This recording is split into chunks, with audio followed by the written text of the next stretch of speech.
This happened last December. I'm 27 and I live in Bloomington, Minnesota. I work late a lot and I've always parked in the same corner of my apartment complex lot. It's well lit and close to the side entrance. After the first big snowstorm of the season, I went out to my car one morning and found it completely snowed in. Not just a little snow pushed against it, a perfect rectangle of hard-packed snow like someone had deliberately boxed it in. The plow had pushed snow tight against all four sides. My car was the only one in the lot like that. I had to call a tow truck. It cost me $80 and I missed half my workday. I figured the plow driver wasn't paying attention or had it out for me for some reason. After the second storm 3 days later, it happened again. Same thing. Perfect rectangle of snow around my car. Everyone else's spots were clear. Just mine. I was furious. Went straight to the property management office and complained. The manager seemed genuinely confused. Said their plow service had been here, but there shouldn't be any reason my spot was singled out. She said she'd look into it. 2 days later, she called me, asked me to come to the office, said there was something I needed to see. She pulled up the security footage from the parking lot and showed me the night of the second storm. The property's plow truck came through around 11 p.m., did its normal route. My corner of the lot was plowed clear, same as everywhere else. Then at 2:40 a.m., a different truck pulled into the lot. Pickup truck with an aftermarket plow in the front, not the property's truck. The footage showed it drive straight to my section of the lot. The driver spent around 15 minutes carefully pushing snow around my car. Tight, deliberate passes, building up the walls on all sides. Then the truck left. The manager froze the frame. You could see the truck clearly, but the angle wasn't right to catch the license plate. Driver's face wasn't visible either.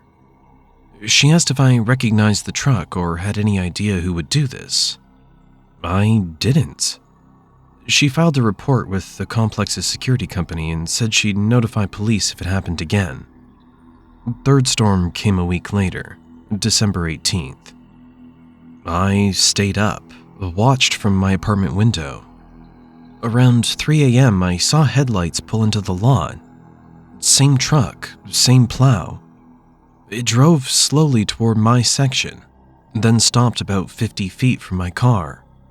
Just sat there, engine running, headlights pointing at my car. I grabbed my phone to take a photo. The second I moved away from the window, the truck backed up and left. Didn't plow anything, just left. Next morning, I went down to check my car. No snow piled around it this time, but there were handprints on my windshield. Someone had wiped a clear section through the frost, like they'd cupped their hands to look inside. The prints were on the driver's side, right where you'd stand to see into the car. I called the police immediately. Officers came, took photos of the handprints, took my statement. I showed them the security footage the property manager had saved. They asked if I noticed anyone following me or acting strange. I said no. One officer asked where I worked. I told him. He asked if I work late. I said yes, usually until around 8 or 9 p.m. He made a note of that. They said they'd investigate and told me to call if anything else happened. 3 days later, a detective called me, asked if I could come down to the station. When I got there, he showed me more footage. Not from my apartment complex, from my work parking lot. Security cameras had captured a truck matching the description slowly driving through the lot, multiple nights, always between 8 and 10 p.m. Always when I was still inside working late. The footage showed the truck circling, slowing down near my car, then leaving. This had been going on for over a month. The detective asked if I'd been to any rest stops or gas stations on my drive home recently. I said yes. There's one I stop at sometimes. He pulled up footage from that location too. Same truck, parked in the far corner of the lot, waiting. He leaned back and said, "I'm gonna tell you what we think is happening here." He said the plowed-in car wasn't about the snow. It was about seeing how I'd react. Would I stay outside trying to dig myself out? Would I call someone to help me? Would I be alone and vulnerable in that corner of the lot for an extended period? They were testing me, learning my schedule, seeing when I worked late, where I parked, what I drove, how I responded to problems. The handprints on my windshield weren't random. They were checking to see what was inside my car, what I kept in there, if I had any security systems or cameras. The detective said they'd seen this pattern before in other cases. Someone surveilling a target, gathering information, building a profile. Usually it's in preparation for a robbery. Sometimes it's worse. They'd escalate to either a carjacking or a break-in once they felt they had enough information. The detective said I was lucky I'd reported it when I did. Said most people don't catch it until it's too late. He told me to change my parking spot, vary my work schedule if possible, and install a dash cam that records even when the car's off. I did all of that. I also requested to work from home 2 days a week. My manager approved it without asking questions. Police put out a notice about the truck. No plates, but they had a description. Distributed it to neighboring jurisdictions.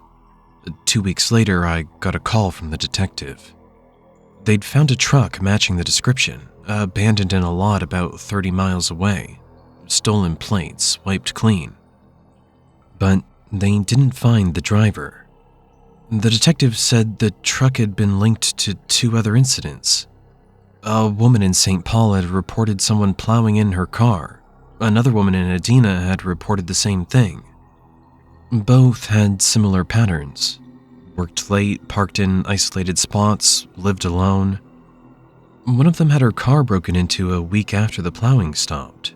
Nothing valuable stolen, just her registration and insurance card taken from the glove box.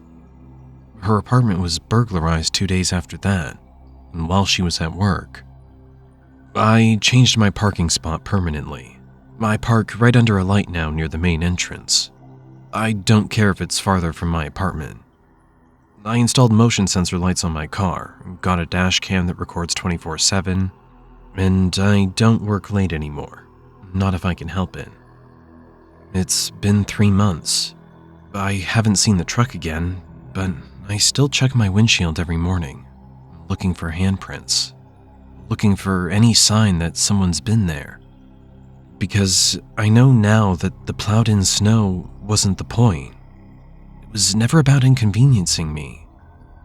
It was data. And somewhere out there, someone's still collecting it. This happened last winter. I'm 25 and I was working as a seasonal employee at a snowmobile rental shop in Jackson, Wyoming. The job was pretty straightforward.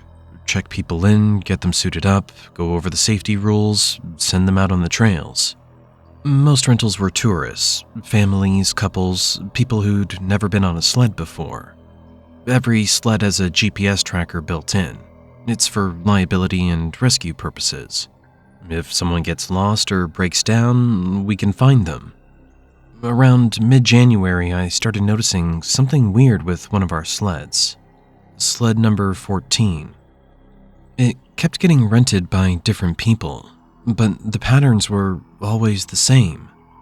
Cash payments, addresses that didn't match their IDs, phone numbers that would be disconnected when we tried calling them later for customer satisfaction surveys. And the GPS logs all showed the same route.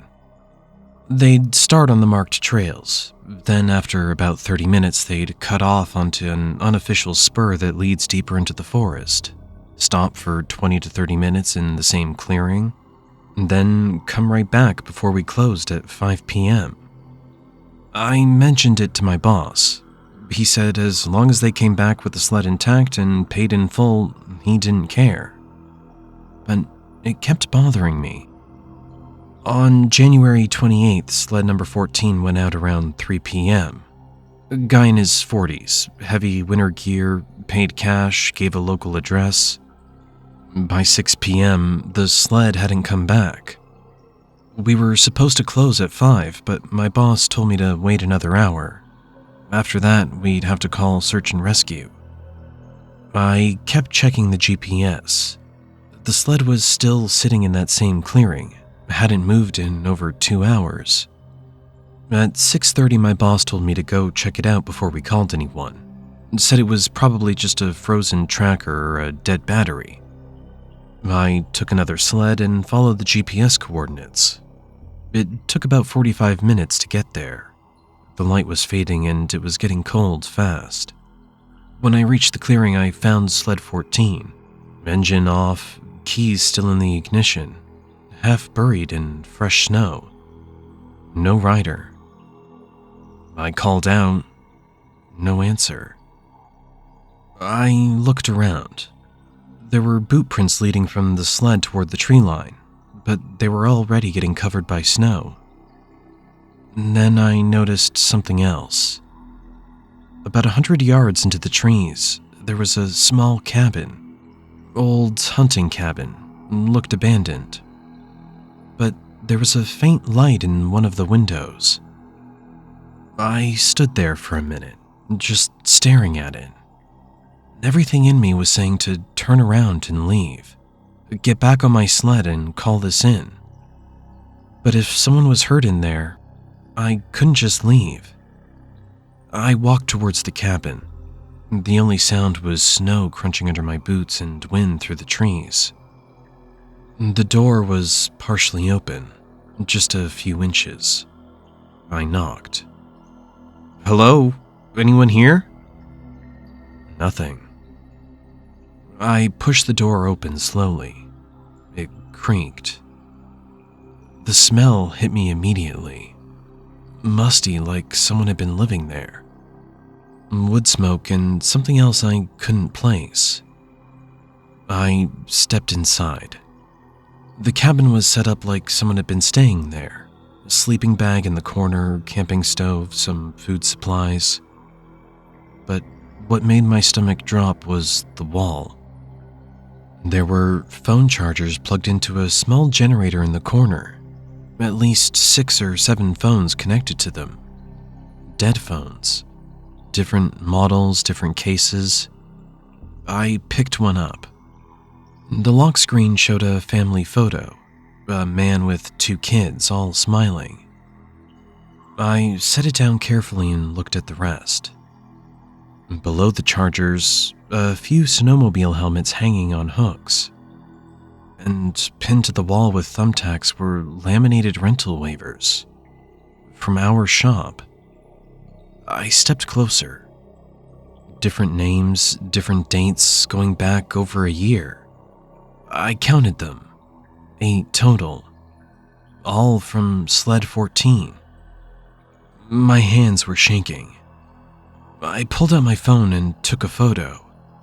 Then I got out of there as fast as I could, drove straight back to the shop and called the police. 2 deputies came out that night and took my statement. I showed them the photo. They went out to the cabin the next morning with a full team. By the time they got there, it was cleared out. Sleeping bag gone, phones gone, generator gone. But they found other things. Scratches on the floor where the sleeping bag had been, like something heavy had been dragged. And in the snow outside, they found tracks leading away from the cabin, snowmobile tracks, going deeper into the forest past where any trails end. The detective called me 2 days later. He asked if I'd heard about the missing tourists over the past 2 winters. I said I'd seen some news stories but hadn't paid much attention. He told me to pull the rental records for Sled 14. All of them, going back as far as I could. I spent that afternoon going through our system. Found 23 rentals where the customer information was fake or couldn't be verified. All of them during winter months, all of them in the afternoon, all of them showing the same GPS stop.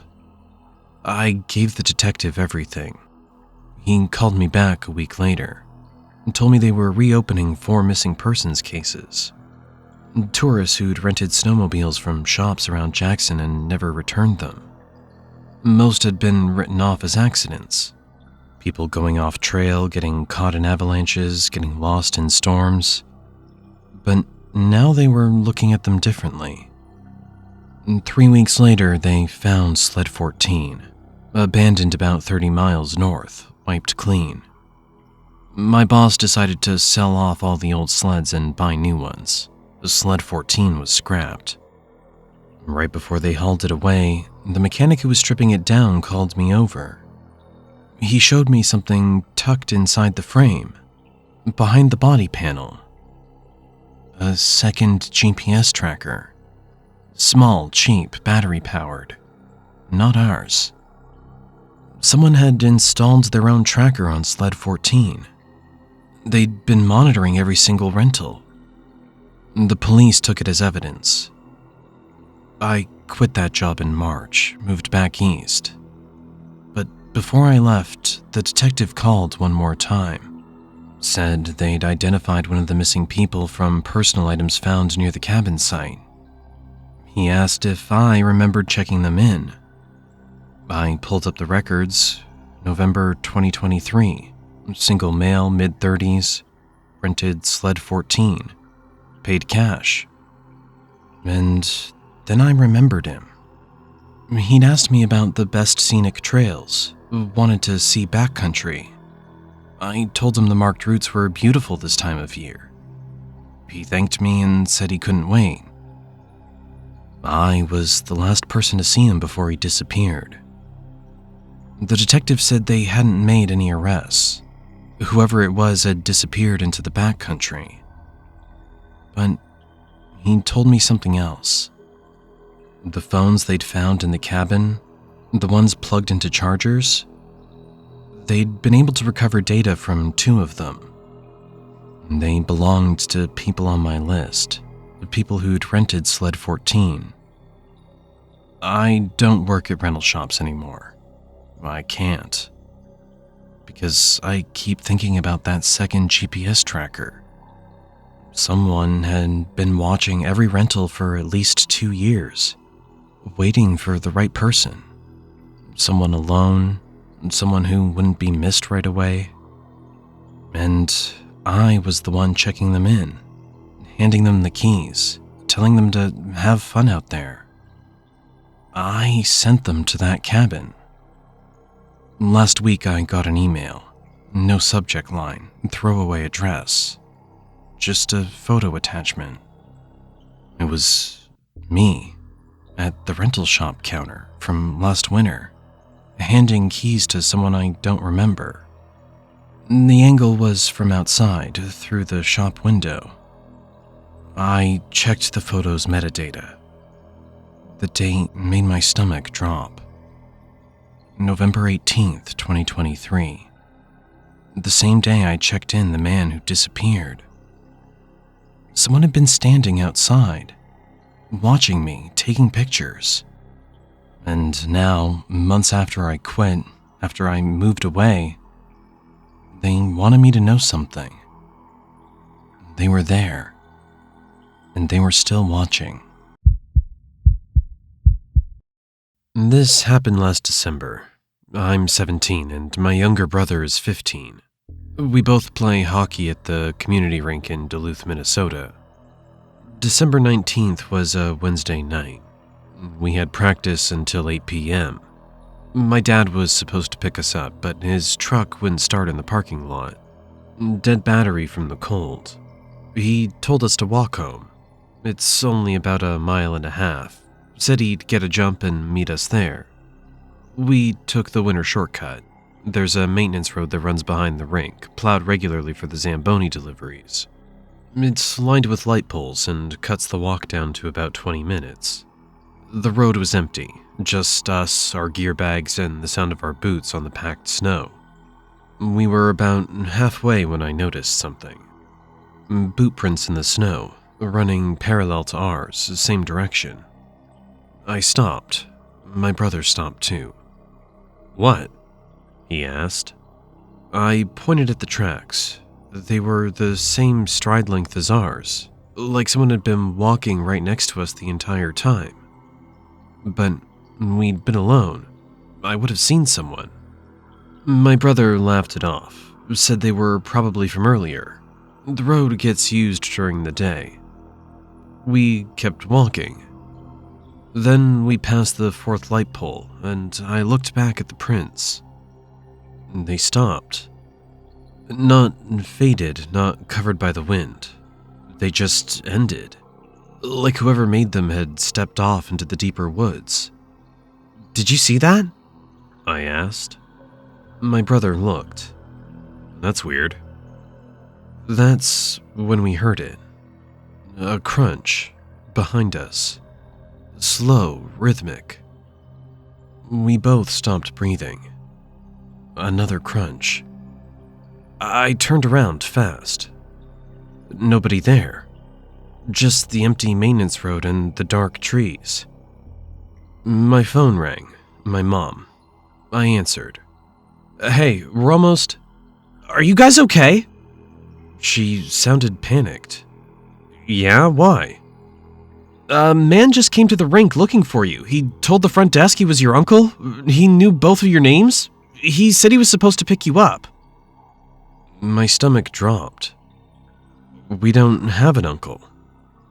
"I know. The staff wouldn't let him come in. They called me instead. Where are you right now?" "On the maintenance road behind the rink." "Get off that road. Now, I'm calling the police." She hung up. My brother's face went white. "What did she say?" I told him. We started running. But as we ran, I noticed something that made me stop. The maintenance road had fresh plow lines running across it, blocking our path. They weren't there 5 minutes ago. I would have seen them. And there was a single set of boot tracks. Not ours. Weaving deliberately across the road. Like someone had walked back and forth to cut off our route forward. "We need to go back," I said. My brother shook his head. "Back toward the rink? That guy might still be there." "Then we go through the trees." We cut into the woods. It was darker there, harder to see. But we could see the lights from the main road ahead. My phone buzzed, a text from my mom. "Police are on their way. Stay together. Do not talk to anyone." We made it to the main road about 10 minutes later, stood under a streetlight and waited. A police cruiser pulled up within 5 minutes, and 2 officers got out. They asked us what happened. We told them everything. The boot prints, the man at the rink, the fresh plow lines. One officer radioed it in. The other asked for a description of the man. I didn't have one. My mom hadn't said. But the officer called the rink and got it from staff. Mid-40s, dark jacket, beanie, knew our names and what time practice ended. The officer's face changed. He radioed again, said something about same description from the Woodland Avenue call. He turned to us. "You guys know anyone on Woodland Avenue?" We shook our heads. "There was an attempted break-in there 2 nights ago. A homeowner confronted someone trying the back door. The suspect fled on foot. We've been looking for him since." The other officer came back from checking the maintenance road. "Fresh boot prints, 2 sets. One matches the boy's boots. The other a size 11 work boot. Same tread pattern from the woodland scene." He looked at us. "Prints were made less than 10 minutes ago." They drove us home, told our parents to keep the doors locked and call if anything else happened. My dad checked the whole house, all the locks, made sure everything was secure. I didn't sleep much that night. The next day, a detective came by. He had more questions. Asked if we'd ever seen anyone watching us at the rink, if we'd noticed anyone following us before. I said no. He told us the man at the rink had a roster, one of the youth hockey team rosters from our division. Our names were on it, highlighted. The detective said he probably got it from the rink's public website. They post team lists for parents. He also said the boot prints from the maintenance road matched prints found near our house, in our backyard, from 3 days earlier. We just hadn't noticed them. They never caught him. The detective said the guy probably left town after we reported it and moved on. But I don't believe that. Because 2 weeks later, my brother and I were getting out of my mom's car at the grocery store. I saw boot prints in the snow leading from a parked truck to the store entrance. The same tread pattern, same size. I grabbed my brother's arm. "Don't look, just get inside." We went in and told my mom. She called the police. By the time they got there, the truck was gone. They checked the store cameras, didn't get a clear shot of the driver's face. We don't take the shortcut anymore. We wait for rides, even if it takes longer. And I check behind me now, every time I leave the rink, every time I walk anywhere. Because I know he was studying us, learning our schedule, waiting for us to be alone on that road. And whoever he was, he's still out there, still watching, still waiting for the next time someone takes the shortcut alone.